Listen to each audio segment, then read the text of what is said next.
ใครมาก่อน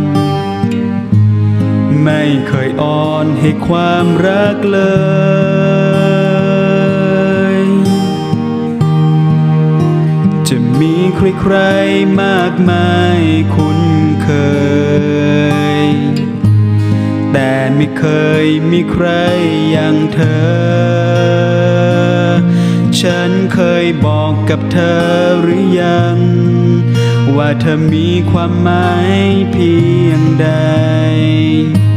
กับคนที่ใจมันด้านชาฉันเคยบอกกับเธอหรือยังจากวันนี้และทุกเวลาจะมีแต่คำว่ารักเธอจากฉันคนเดิมจากรักไม่เป็นจะขอเป็นคนที่รักเธอยิ่งกว่าคนไหนจากนี้คือเธอจากนี้จนวันตายเธอคือสุดท้ายของทั้งชีวิตและหัวใจ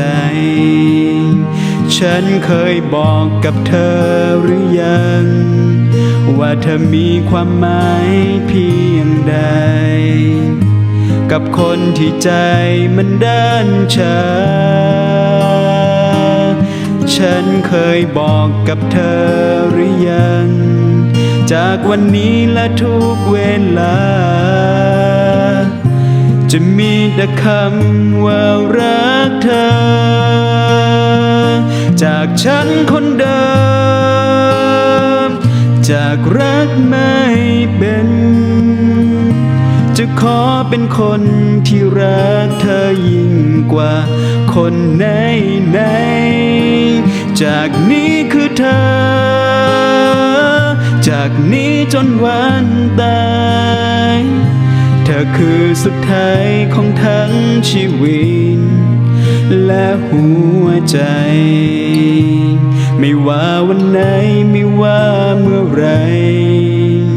ฉันรักเธอ